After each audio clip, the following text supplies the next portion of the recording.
Hello again, everybody. Zach Attack is here with my WWE Raw review for June the 5th, 2017 from Connecticut, Mohegan Sun Casino Arena.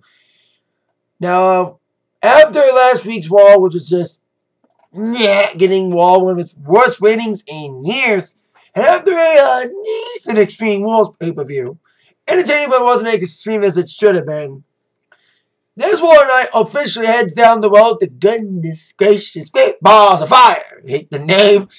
But it's probably one of the best Wars in a while. Yeah, there was some iffy little things. But we got some decent action, plus a couple more storyline developments, including a kind of a twist in the whole Enzo Amore situation. And it may not be who we thought it was. We got a celebration and a chokeout to intensify the main event for that pay-per-view. Because we know now the main event of Great Balls of Fire will now be Samoa Joe challenging Brock Lesnar for the Universal title. Of course, Joe winning that fatal 5-way on Sunday. Great match, the only extreme match of the entire evening. It felt like it was finally filling up to the name of Extreme Rules. A lot of great spots. And I was interested and stunned that Joe won. Like a lot of people, I was thinking Balor would win, even though a Balor-Lesnar match would be like destroying Balor. But Joe Lesnar is a little bit interesting. But a little bit interesting more was Wyatt Lesnar. A feud that was teased last year, but never went anywhere. But we did see Bray open up War tonight. He was scheduled to face off against Roman Reigns, open up War. At least you open up with a match, kind of not some convoluted segment to basically set up the main event for the evening.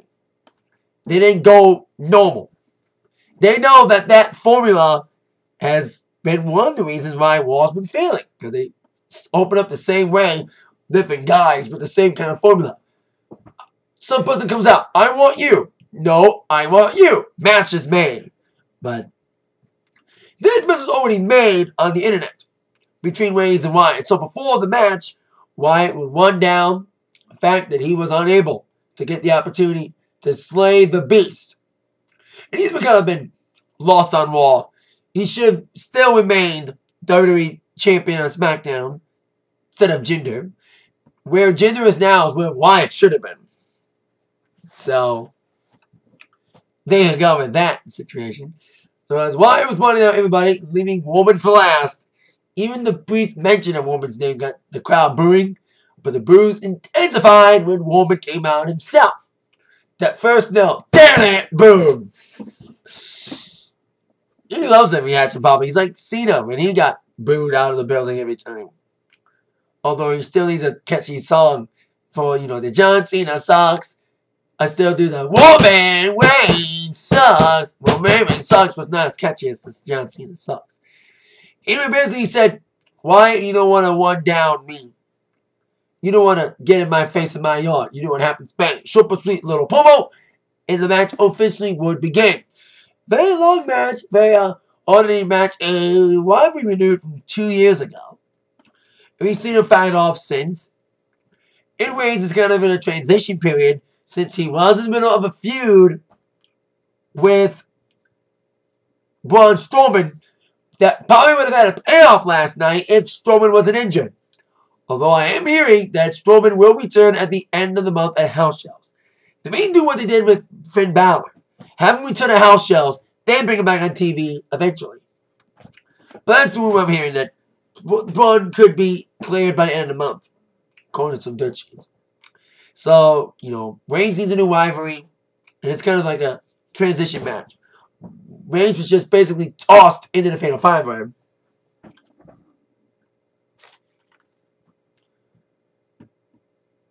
And now, Reigns is just floundering until something good happens.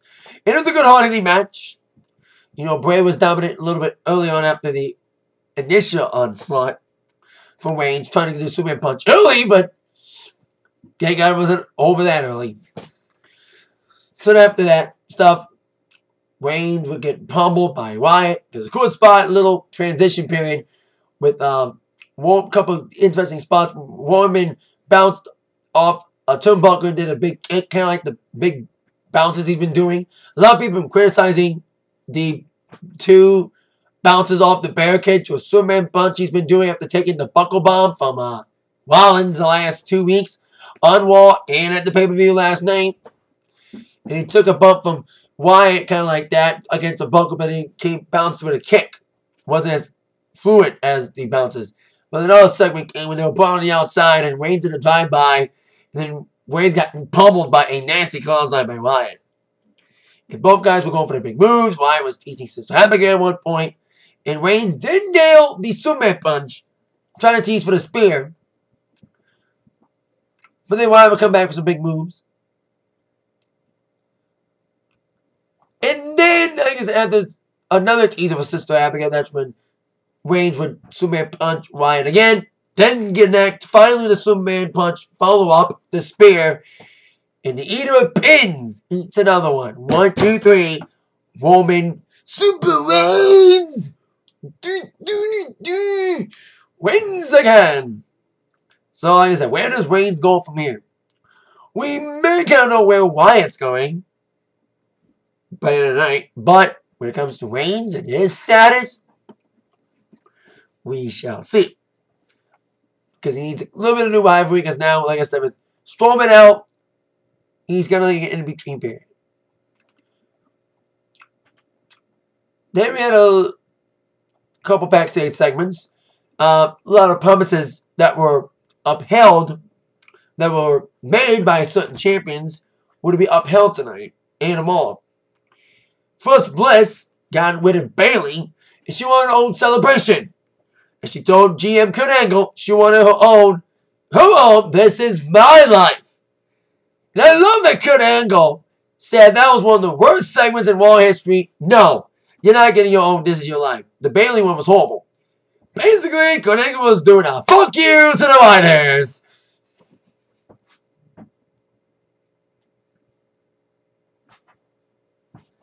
You have you to the writers by dissing them on air about the Bliss segment being so bad. And Bliss had a little promise made to Nia Jax we have not seen since the initial best friend thing happened. And even Nia Jax made fun of it, but not being used when the SmackDown women got the Money in the Bank match made last week. And now Nia Jax is being used again because Alexa, like it or not, she did make a promise to Nia to give her a title opportunity after she got rid of the Bayley problem. Where the Bayley problem's been solved. And now she will face Nia Jax on Raw. We see how that goes a little bit later on. And Bliss was not happy. She even tried to own Alliance. She tried to copy SmackDown and have her own little welcoming committee with Mickey and Dana. So, but that failed out. So next up we had a supposed match between Elias Sampson and Dean Ambrose, the now former IC champion. We would begin with another song from Sampson. I do like what to do with Sampson on the main roster. I said it a little bit yesterday on my Extreme Rules review. Yeah, I should have had a match on the Extreme Rules show instead of just having a segment that should have been on Raw. But got a little more heel heat. And I do like the fact he's saying, hold your applause until I'm done. So I do like that. To really egg the fans on. To boom. So that's a great heel work there. And as he was making fun of Mohican Sun, here comes Dean Ambrose, who was not in the best of moods. After getting a convoluted screw job of the IC Championship. But like it or not, I like Ambrose. But his reigns as champion have just been okay. He didn't elevate the US title, nor the IC title. Miz is the right choice for the IC Championship until they do find a suitable person. That's maybe not Finn Balor. Because IC title for Balor would be kind of beneath him after going for the Universal title so quickly after his main roster debut last July. So Ambrose was not doing any talking. He just beat the crap out of Elias Sampson and just tossed him around outside the ring and wanted a piece of Miz tonight. And wanted an instant IC title rematch. But Miz appeared on screen and said, no, no, no, Ambrose. You will not be getting a rematch tonight because I am having my own championship celebration with my wife putting it all together for me. But I think that distraction was enough for Samson to deliver the neckbreaker on Ambrose anyway. The match never really happened. Ambrose beating up on Samson. Miz would distract Ambrose a bit by declaring his own celebration for later on. And then Ambrose would get nailed by his freaking neckbreaker by Samson. He kind of protects him. Because Ambrose did lose by DQ a couple weeks back. He did want a proper win. But not only did Ambrose did not lose again. Also, it kind of saved Samson because he's technically undefeated on Raw, even though he's only technically had 2 real matches. One that ended in a DQ, and of course last week he was against the Jobber. So, and we'll see if Ambrose would get involved in the championship celebration, and he almost kind of got tossed to the side as he got thrown out by Kurt Angle. Kurt Angle threw him out to prevent Ambrose interrupting it. Give the night off. He knew Ambrose was mad. And we'll see if Ambrose was going to crash the party or not. Get my thoughts on that later on. Now on to Samoa Joe. God, he got nothing. This crowd was okay, but sucked for Joe. I mean, he's now the new #1 contender. And I do like that. And it's a pleasant surprise. Because Joe has been used okay ever since being brought up the main roster back in January. He's been basically Triple H's bitch. And now, without Triple H around, he can break out on his own.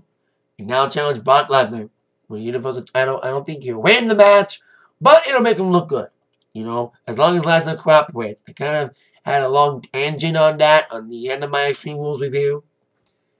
Once again, bringing up that. I had to make a point about Brock not being cooperative with people. Just asking Ambrose. That's why the Mania match sucks so bad. So, Joe was like, I am not fearful of the beast Brock Lesnar. I am the Samoan submission machine. And I want what Lesnar has. Not just his title. But I also want Paul Heyman to be my agent. I think having a mouthpiece would be great for Joe. Like an Al Heyman type would be great. And then right on cue, by surprise, here comes Paul Heyman. Saying that we wanted Balor. Because we did see a couple weeks back, Heyman did say that he wanted Balor to win. That led a lot of people, including myself, thinking that Balor would be the favorite. And that's right. It was, like I said, shocking to see Joe win. He was probably one of the last guys to see win. But he and Lesnar were extremely exciting and hard-hitting. At least Joe can handle the punches of Lesnar. Because little old Finn Balor would get destroyed by Lesnar. He would get more hurt than he already would be. So, Heyman was like, Joe, you may be scared of Lesnar or not scared of Lesnar. And he thought, hey, we wanted Balor because Balor's a money match. Rocky against Drago, basically. The underdog against the giant. Never been a big money match. But you, and even made the fact he was they worry, but Heyman wants to worry about things because he's a Jew. Race thing there. But he said that Lesnar's so big and he does it so well, it doesn't worry a lot. But Joe's fear may be shown. He has the worst case scenario for Lesnar. So then Joe went up to Heyman, dropped the mic, and just said to him, just on my man to man, I want you to send a message to Brock. And I'm going to send it to him physically.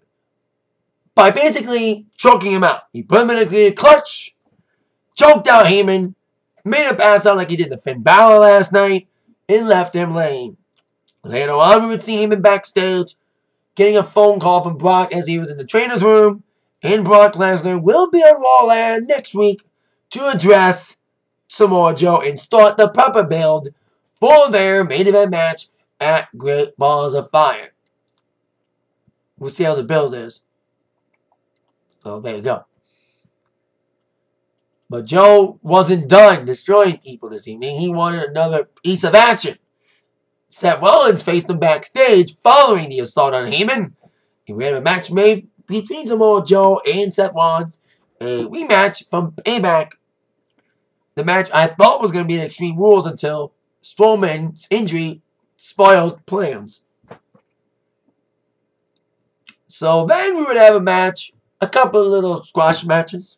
First, involving their new Raw Tag Team Champions, Cesaro and Sheamus, taking on Heath Slater and Rhino. They're just jobbers on Raw. the Cinderella story on SmackDown ain't happening here.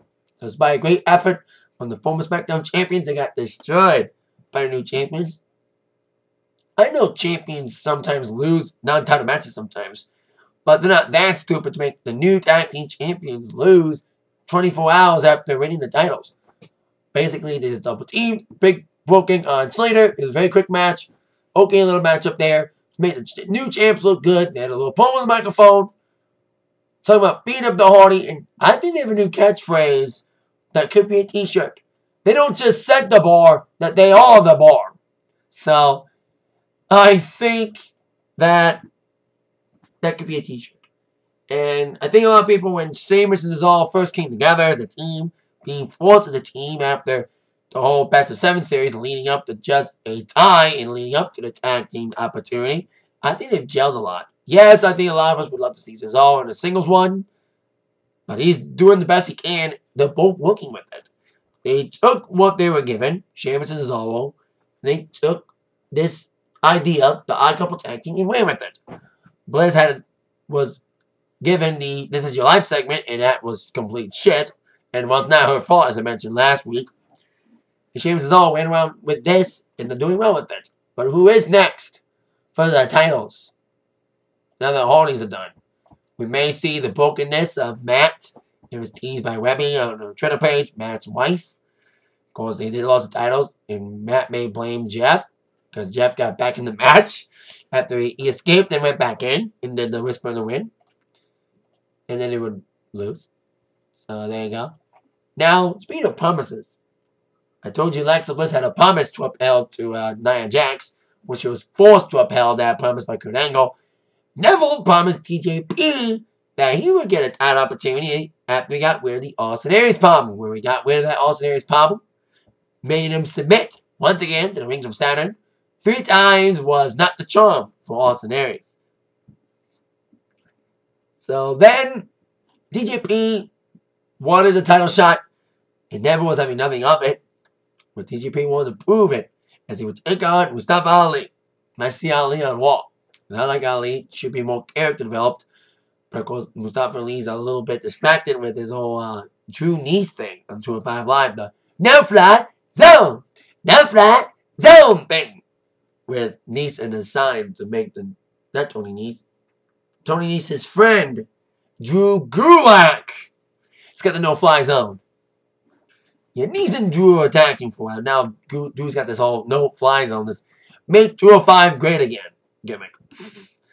But we didn't see him get involved. I thought we'd see him involved. But despite a great effort from Ali, I do like his stuff. Should be more of a good character.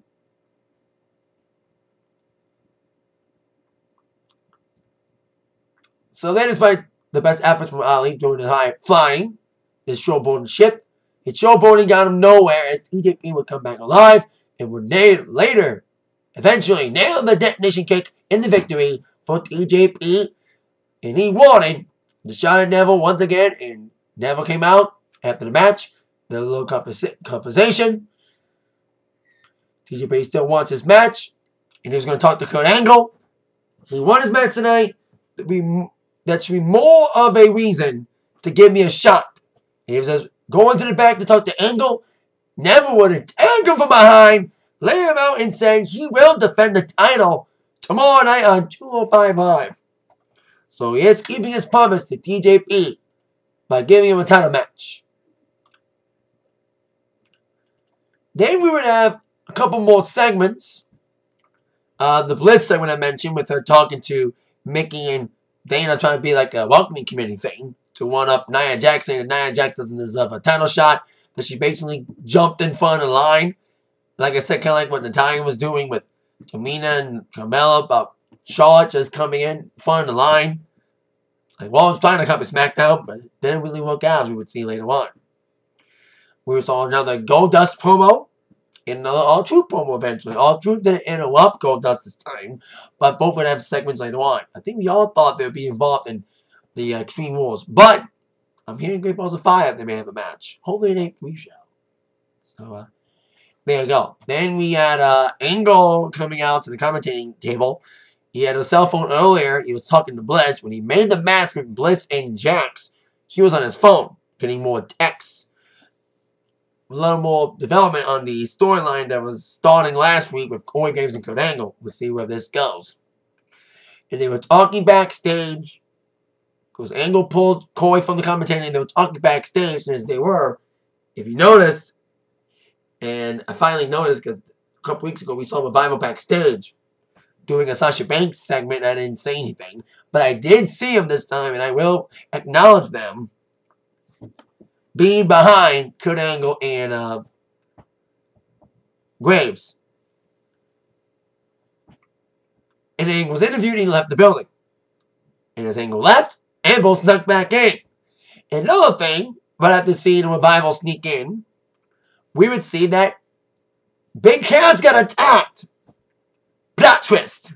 Because we've been seeing Enzo get attacked the last couple weeks, and I thought it was Big Cass. But Cass got attacked. So, a little bit of a swerve here.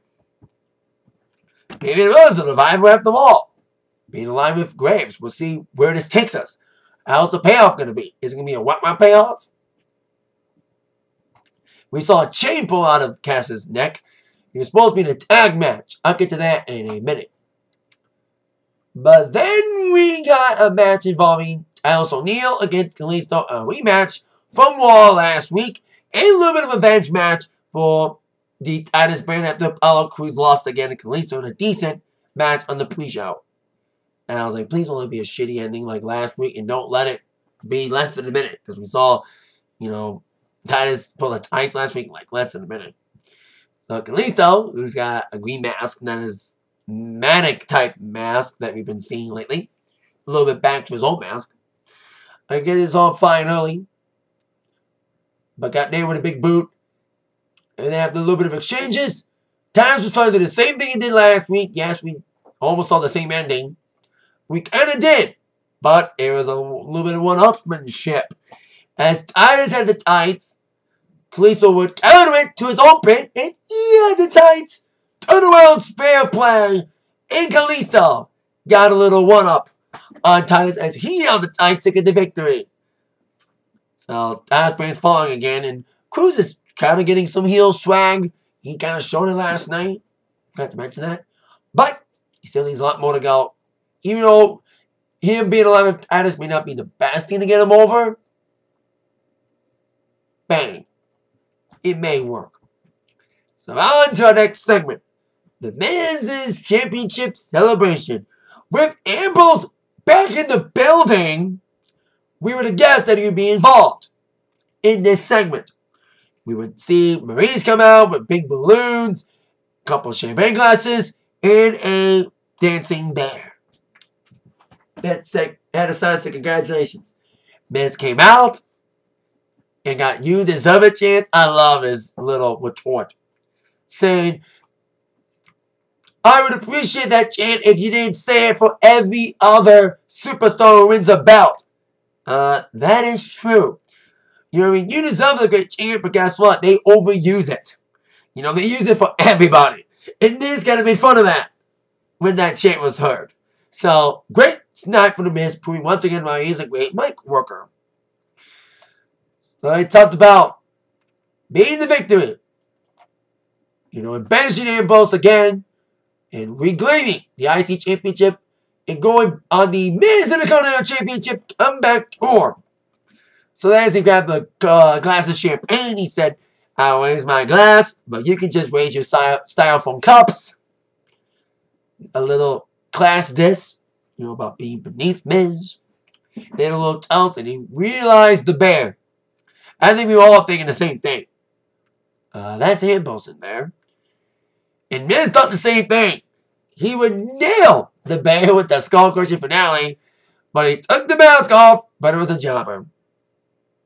And Mrs. Paranoia would get to him, thinking every little thing that would come out would be Ambrose.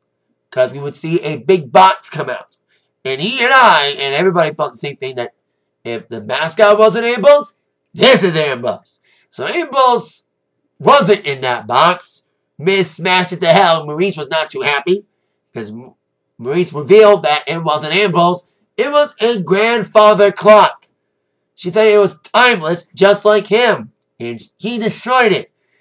and basically ruined the celebration's paranoia, thinking that because he knew Ambrose was back in the building and he thought Ambrose was going to be one of these things, and he kind of unintentionally, his ego and paranoia, ruined the event, especially smashing Maurice's gift, and Maurice just walked out on him, leaving Miz all alone, and wanting Ambrose once and for all to show his face, where he finally did, disguised as a cameraman.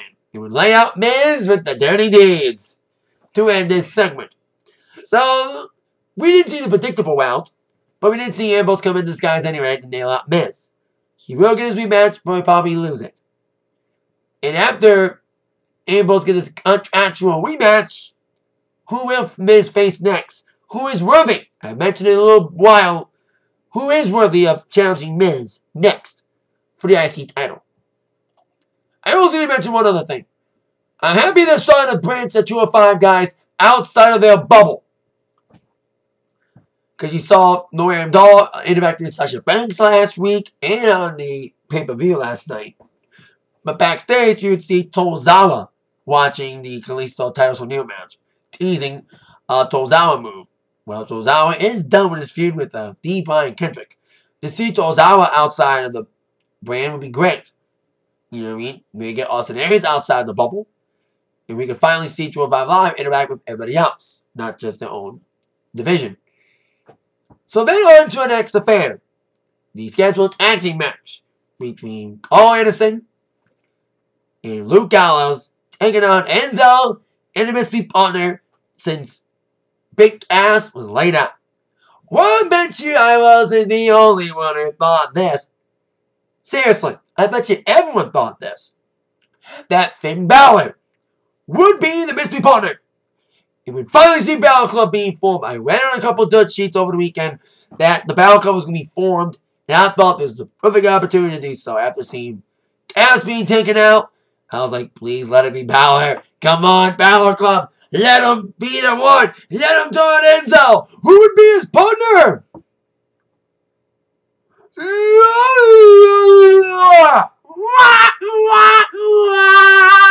Big Show.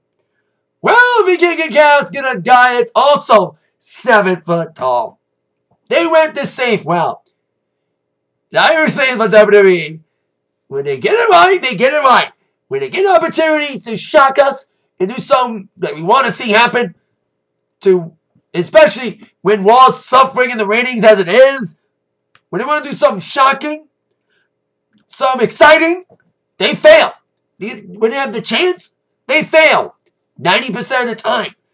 Because those few fluke times that WWE does deliver and does decide to shock us and excite us, like what happened at Mania with the Hardys. But tonight they didn't do that. They went the safe route and had Big Show team up with Enzo. Maybe the same Balor Club for another day. Or maybe because Balor, did he get hurt at the pay-per-view? Because I thought I saw him doing several spots in the match, going for his arm and leg. Because we didn't see Balor tonight on Raw at all. So, did he get injured again? But there's nothing on it right now. So, hopefully we see Balor next week. And we see Balor come eventually. Because Anderson and Gallows fucking need something. Because they've been floundering. The only good thing is about Cass being out, that I'm happy we didn't see Enzo and Cass themselves team up against Gallows and Anderson for the gazillionth, quadrillionth time. This is a feud that never ends. But it was Big Show. And, yeah, what's to talk about? Despite a little bit of offense from Gallows and Anderson, isolating on Enzo. Enzo get the hot tag, the Big Show. It basically does destroy him and buried him once again after the choke slam to Anderson. And was setting up to look like they were going to do the boom shakalaka because Big Show tagged in Enzo. But he just slammed Enzo, grabbed him, and slammed him on top of Anderson. 1, 2, 3. Big Show and Enzo wins. And like I said, the plot thickens now because Cass got attacked. Because did Cass set up the attack on himself? How did he set up his own attack? How did he do that? Or is it a revival after all? But might be a red herring, but we'll see. Because we did see him backstage right before the attack happened. So, like I said, the plot thickens. Now on to our next matchup, the Raw Women's Title match between Alexa Bliss and Nia Jax. I was hoping this would be better than the match against Bayley on last night's pay-per-view, the worst thing on the card. Well, it was kind of a mismatch to begin with because you got 5 Feet of Fury of Bliss taking on a dominant woman like Nia Jax. Nice to see her back in the picture after a little bit, you know, but it's kind of interesting. You got Nia Jax and you're shot above better people. Like we've seen Sasha Banks flounder for the last 3 months in pointless feuds, which she should not be. She should not be involved with Alicia Fox. She should be back for the title, especially with Charlotte gone. Because we did see a Sasha Bliss tease a few weeks back, but nothing's come out of that. And with Bayley out of the picture for now, and basically the booking of the Bliss and Bayley feud, basically ruining Bayley once and for all with the creative on the main roster, forgetting why we loved Bayley in NXT and what worked in NXT, and then take what worked in NXT for Bayley on the main roster thus far. So Bliss tried her best to try to overcome the disadvantage that she had against Nia, and we did see Mickey and Dana come out to ringside because Sasha was involved in that segment, but she walked down before Bliss got Dana and Mickey back in. They're kind of floundering. Like all the women are floundering, not just Sasha. Mickey's being misused. She's not getting much of a pop because no one knows who she is. Mickey's comeback is kind of like Chris Jericho's first comeback. When Jericho first came back, he didn't get much of a reaction. But more times he came back, he got better reactions as he came back more and more. So that's what Mickey James may have to do. Come back more and more, like what Jericho did, and get cheered more times every time you come back. You know, because you got a new generation now who don't know you. So despite Elizabeth's efforts, Nia was just dominant. You know, just destroying Bliss with some nasty kicks. Nasty leg, was trying to go for the leg drop and even a sleep at one point. But then they brought on the outside. Right after Bliss got tossed to the outside, should I say, by Nia, she kind of bumped into Mickey and Dana and intentionally attacked them, causing herself to get DQ'd, and the match was called off. Kind of a screwy ending with a purpose. It protects Nia. Maybe we'll get a match with Great Balls of Fire. But we shall see. But Bliss ran off, but Mickey and Dana were left prone. Left prone prey to the fury that was not the 5 Feet of Fury, but the fury of a woman screwed. That being Nia Jax, destroying both Dana and Mickey with some big splashes, ending with a Samoan drop and a leg drop from Jax. So it's just a beatdown following the screw job a little bit. Screwy ending. But it's kind of protection, but we shall see where this goes. Probably a match at Great Balls of Fire because Nia does have a claim to another match because Bliss intentionally got herself DQ'd. Now on to the main event. Monday Night Raw, Samoa Joe against Seth freaking Rollins in a rematch from Payback. So it was a little good. You know, it was a fun, hard-hitting main event. Not as good as the previous outings. Well, outing on Payback. They should have had a stipulation to this, like they should have if they had a match at Extreme Rules 1-on-1. But hey, what can you do? So Joe and Rollins just brawling all over the ring area. Some big hurricanranas, some big moves from both guys. Big kicks. Joe's trying to set up the clutch a couple times. But Rollins are coming with his big moves. The blockbuster, the sling blade, Falcon out, and he still hasn't nailed that clothesline knee that he's been using as a new finisher since Mania. He's been teasing it ever since after Mania, but he hasn't really nailed it. He hasn't really nailed that DDT move with the knee. You know, that clothesline knee combination. And that's when Rollins came alive with the sling blade and all that after being onslaughted by a physical beatdown from Joe. And as Rollins was coming back alive, like I said, nailing all those big moves like the blockbuster and the sling blade and teasing that clothesline knee didn't happen. And doing the Falcon Arrow, he was going for a falling splash at one point. And then Bray Wyatt's music hits. Lights went back on. No Bray Wyatt. It was just a distraction because we've seen a little bit of alliance with Joe and Wyatt in the last couple weeks, including at Extreme Rules. But Joe would be capitalizing on that distraction, nailing Rollins behind, putting him in a coquina clutch, and making him pass out like he did the Balor. So he made Balor pass out, took a coquina clutch. He made Paul Heyman pass out, took a coquina clutch. And now Joe made Seth freaking Rollins pass out, took a coquina clutch. We had one with Joe looking dominant, even with a little help from Bray Wyatt. Now, does this mean that Bray will now feud with Rollins now? Because we thought we were going to see a Bray Wyatt Finn Balor feud. You know, that was teased a few weeks ago. That went nowhere. And we thought we'd see more interaction with these two tonight. But we didn't see Balor at all on Raw. Was he injured again? Because I thought, like I said, I thought I saw him clenching his arm and leg. But we've heard nothing concerning if Balor did get injured or not. Maybe they're just withholding the news until they get him MRI and stuff. But we'll see where this goes. Will we see a Wyatt Joe team against Balor and Rollins? Or is it just a Wyatt Rollins feud? So we'll see where this goes.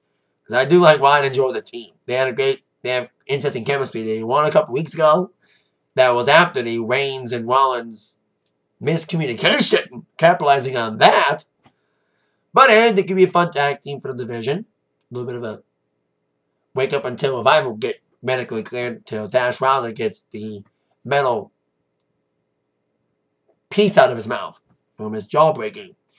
Few more weeks till we see him back in action. Probably against Enzo and Cass. That's what they're building towards.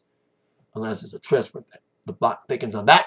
And we head towards Great Balls of Fire. You know, decent little wall. Better than last week. Long way to go to get ratings back up. Battle Club induction would have been a badass way to get ratings up again. But they went safe and went Big Show. Big opportunity. Failed when they get the chance to surprise people and shock people and do something exciting. They don't do it most of the time. Another case of that was tonight. But there you go. That is it for my Raw review tonight. A little bit up and down, but at least it's better than last week. Not much, but hey. Heading towards the next pay-per-view. With that in mind, y'all been attacked by the review from Zach. See you later. Bye-bye to you all.